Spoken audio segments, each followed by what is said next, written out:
studio. My Thursday guest is a political economist, is also a public affairs analyst, Olamileko Adefolaro. Thank you so much once again. Thanks for having me. It's always a pleasure to have you on the program every Thursday. Yes, I want us to, one of the leading stories I want us to be throwing light on is on the Guardian story. Guardian says last PIA implementation leaves NNPCL, NUPROC, NMDPRA in disarray. Of course, it's an issue that I've always asked. I think I asked you once on this program that what is happening to our PIA. Is it that the PIA it was overrated or not? And this is also coming on the backdrop of these days leading story, which has Afrexim Bank taps oil traders to finance $3 billion cash for crude loan to NNPCL. And of course, another papers had it captured it in a succinct manner that is actually romancing oil companies to buy off his crude that I got from NNPC. So what do you have to say about this? To my own view, I feel that PIA was overhyped. It definitely, the events at that point, overshadowed the real issues in the content of the law. If you remember, there was a time there was the main original content of that law was brought out by then under Goodluck Jonathan. Then all of a sudden, the nomenclature was changed to governance, the governance structure of oil host community of oil state, and that overshadowed the content itself. How some of these agencies that were going to administer the oil and gas sector of the country will be doing their work. There won't be any challenge. But as we speak right now, there's an overlapping between NUPRA and NMDPRA, including NNPC himself. So that is what is bringing this array around it, because many people see that NNPC is not a company. So what is the role of NNPC? Still championing, still being the leading agencies of the government, overseeing the crude oil and gas in the country. So what is the work of NUPR? What is the work of NMDPR? What are their work as we speak right now? Because all is like an overlapping work that the three agencies or the three institutions are just engaging themselves. And that's why it's bringing a disarray that we are now being... So what can be done about it? Because at the end of the day, we are not seeing PIA actually living up to expectations of most Nigerians, because it's why I'm talking about transparency. When you talk about transparency in the oil sector, this is not to be. And of course, PIA was tweeted to create transparency in the oil industry, and this has not come to play. What is actually going to happen? And that is also reminds me, the President Bola Ahmed Tinubu actually nominated some management staff recently of NNPC. Would that one be able to throw more light into the oil industry? The issue is that the same old people that are still managing the oil and gas are the same people that just transform themselves and bring their stooges into position of authority in the organization. There's nothing new about it, about the people that have been appointed. But my own concern has been that. And apart from that, also with federal government, because there's so much overhauling to actually be done in that PIA, because you still see that the president is still taking upper hand. But the president himself alone is no longer the owner of NNPC. We have state governors as board of directors, but those ones are not doing anything. They're not saying anything. They won't do anything because the person that is still the head of the NNPC himself is still champion everything by himself. Because by now we're supposed to have representatives of each state on the board of NNPC. But what we have is just the NNPC, GMD, and the management team. Now, who are the owners? These are states supposed to be included, but they are not there. They are not well represented, and that's why we're having this challenge. But the key point still remains that how can we transmit this document into something practical? As you rightly pointed out in your question, that people can feel the impact of this document. The issue is that the people who are going to administer this document are not ready for it, and they have put a lot of plug in a wheel of the progress of that document being implemented. So what they have done so far is to use the 3% for host community to clamor and to cover everybody's face as if that is the main thing.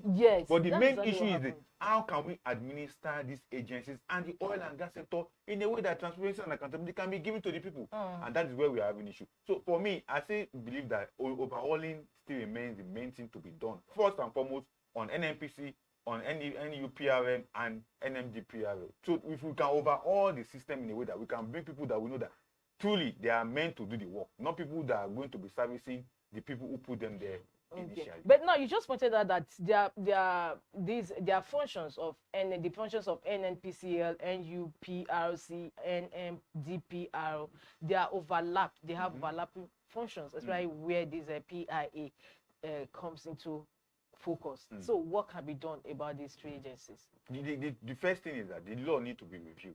We need to demarcate the three of them. NNPC, although many people are looking at the reprivatization of NNPC, but what the document is saying is commercialization, to make it a company that can make profit and make money for the government. Although part of the shares will be sold out to individuals. The way NLG is working, that is the vision for NNPC.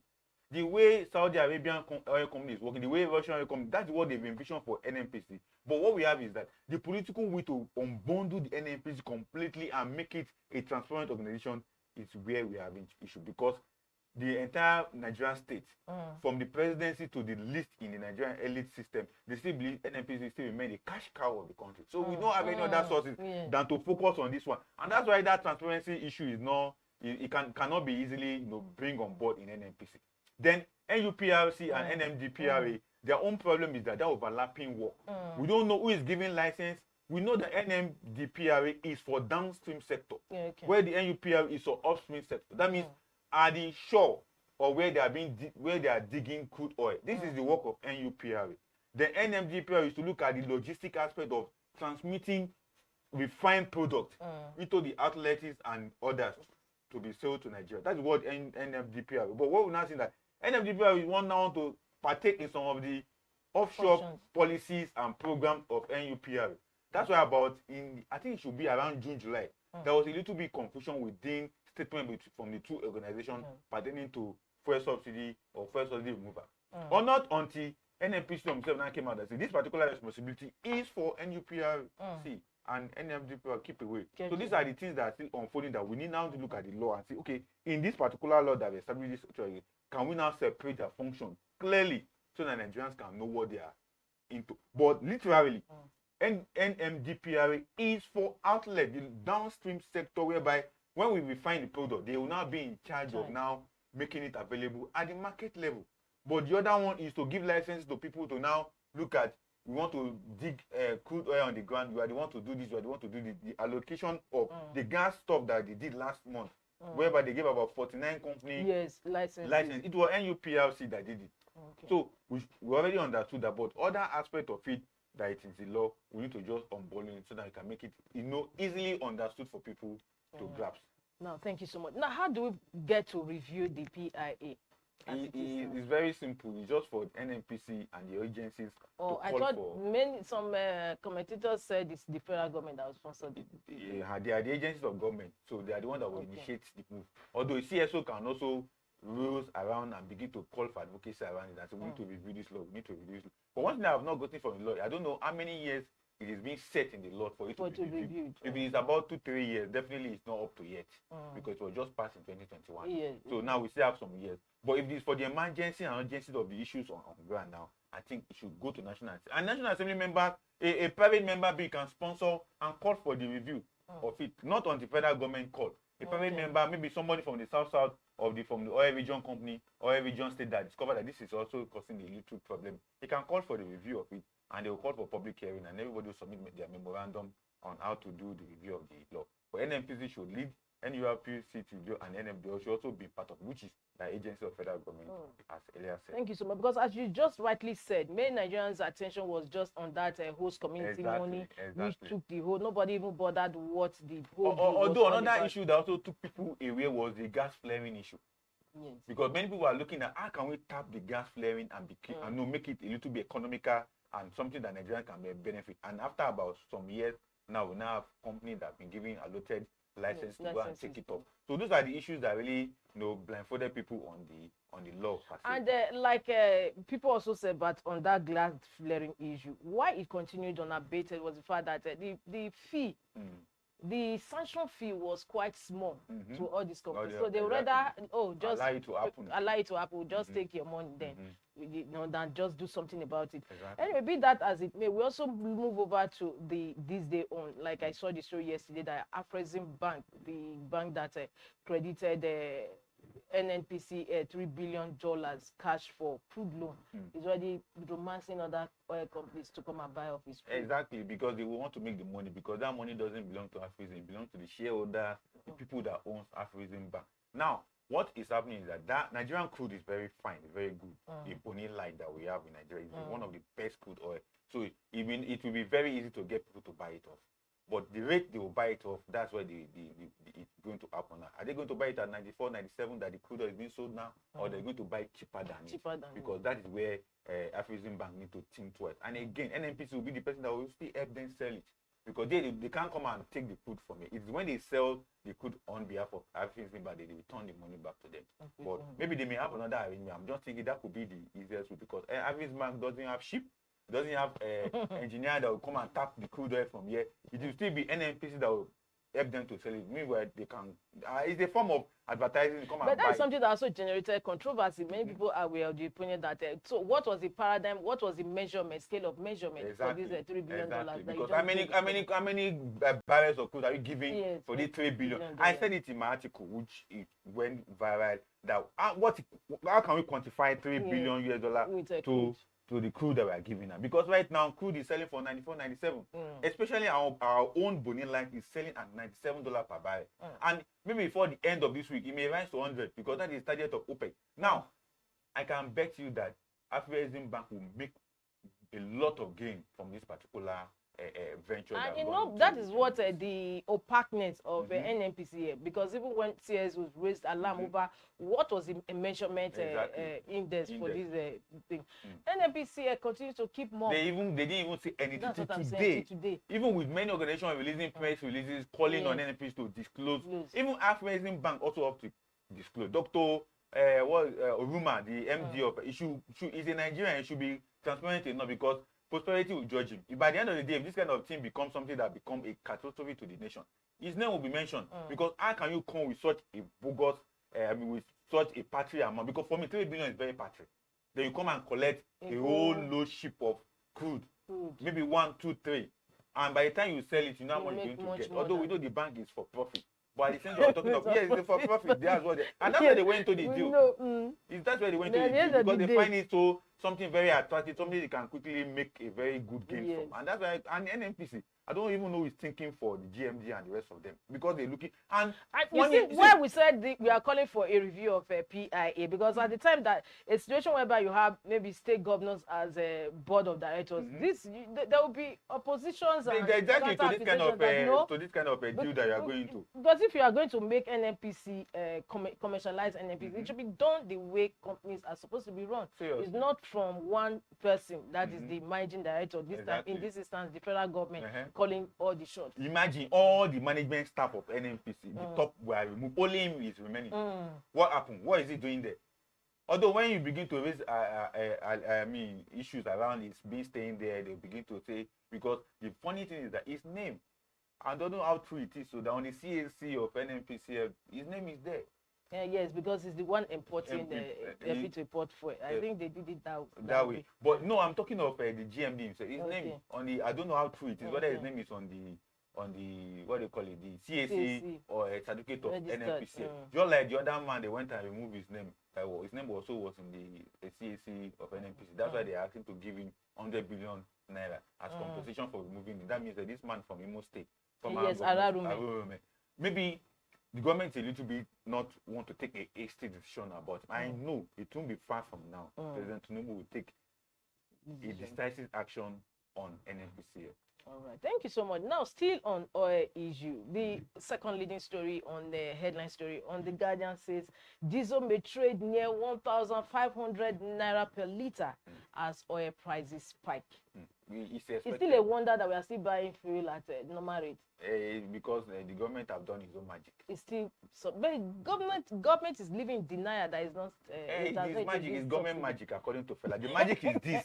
The magic is this. The landing cost is around 600 to 800. But guess what? There's actually government magic. I will agree with you. We've been buying fuel for 617 naira, but I bought 613 naira on Friday. On Tuesday. Definitely. I don't know what happened. It's because of reduced. The competition between the outlets now. The petrol stations are doing competition. And then NPC, I bought 613. 613. So that is government owned. Other ones are 614, 615. And you can still get it at 630 in some filling station outside Abuja. Okay. You get it. So it is competition within the supply chain of the fuel. But what we are saying now about the diesel going to 1,509 is because of the cost of crude. Crude is now 94, 97. And I said earlier, before the end of this week, may rise to $100 per barrel, and it may even go higher because OPEC have done one of the most strategic marketing features that they want, that they have cut off production. The highest any member of OPEC can produce now is 1.6 million barrels per day. It is only Saudi Arabia that is trying to challenge them that, no, we want to make money, we want to flood the market with about 2 million, and OPEC is saying, and don't yet Nigeria is still not able to meet its quota. Because things like this, like the one we have done with Afrexim Bank and others we have done with all the multinational and oil theft, add them together is what is retarding us. That what we're supposed to become a gain for us now, it's not a loss. If you call the NNPC GMD now, you will not fail to mention we are under recovery. And what does under recovery mean? We don't have money to do the exploration. All these multinationals come and did the exploration. So what we have is that when they sell, they give us our own part.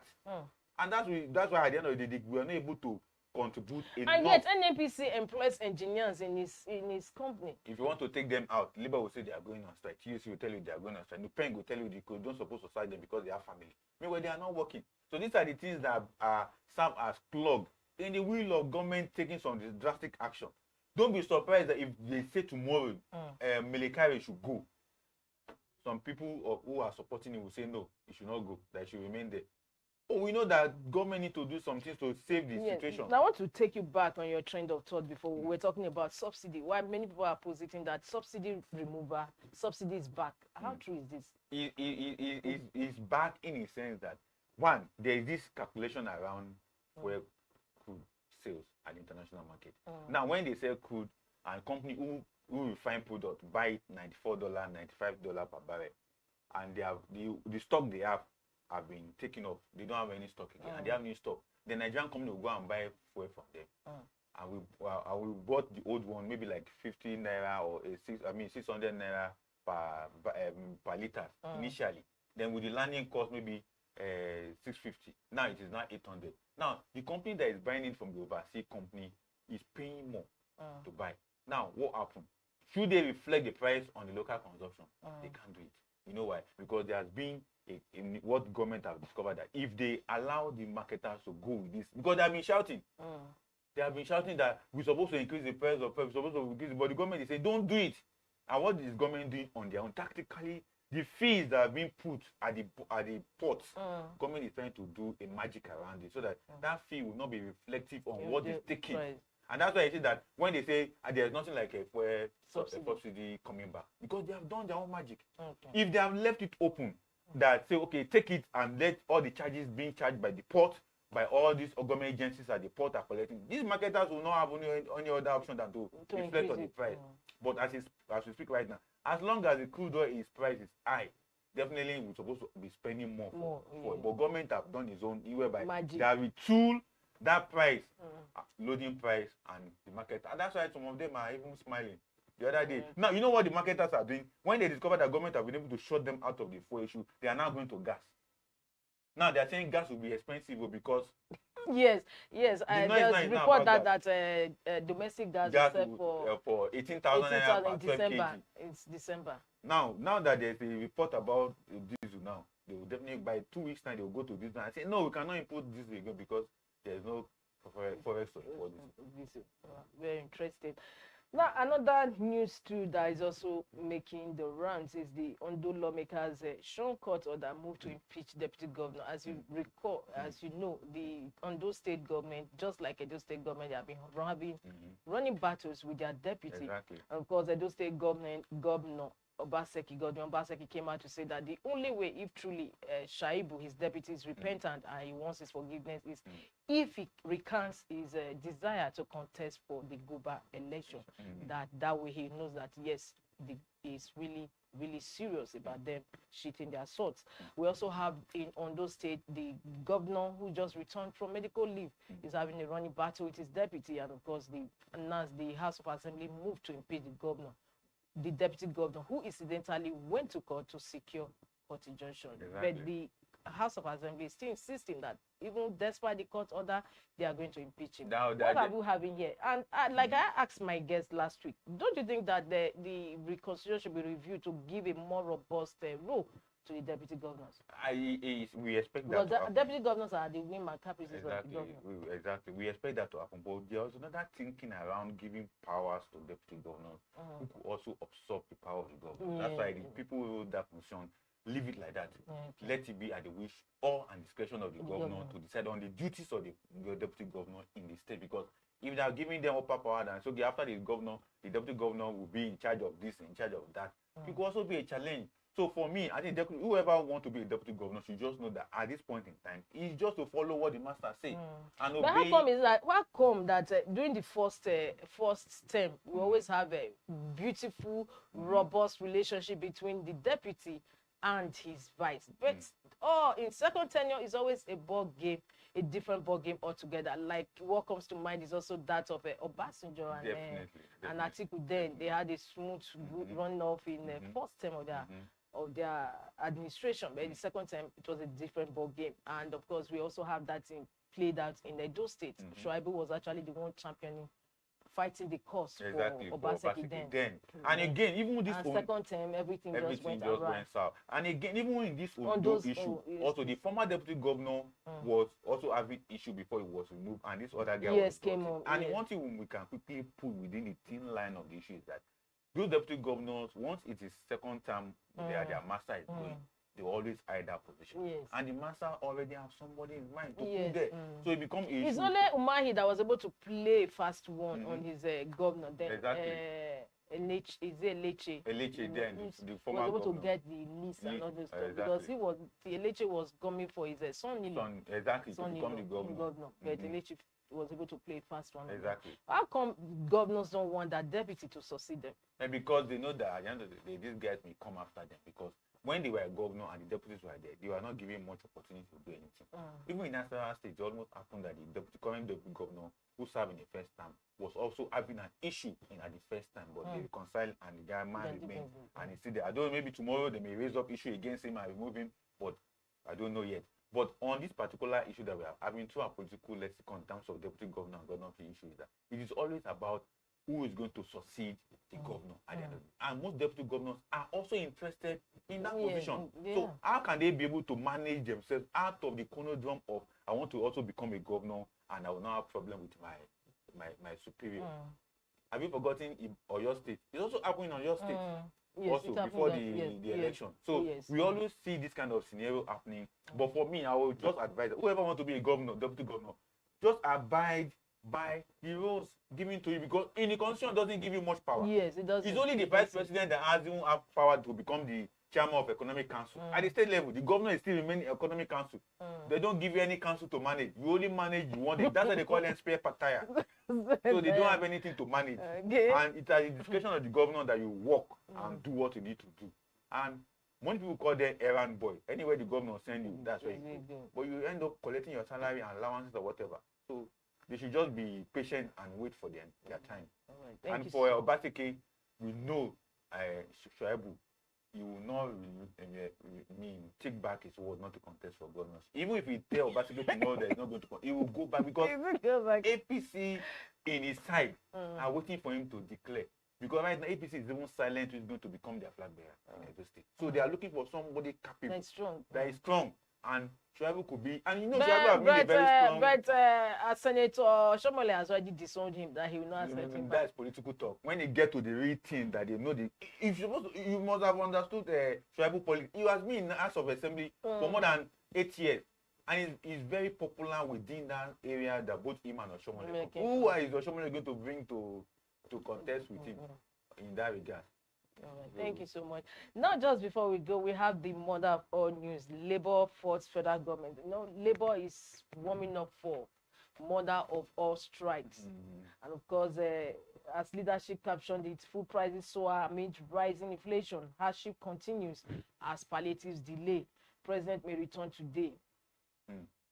The issue is this. And White Point says Labour forced federal government's meeting insists on indefinite strike.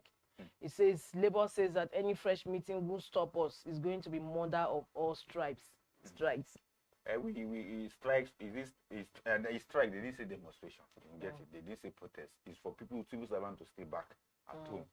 Although where and Daily Sun said moves court injunction, that is federal government moves court injunction to stop them. Definitely from the Minister of Labour. I know the private organized sector, they are also against the strike. Definitely. Just like man, they said they should factor in the well-being of Nigerians to avert strike. So what is going to happen? The issue is this: many people don't understand that there is nothing that the government wants to do about palliative that will go around. It will never go. It will never go around. Never.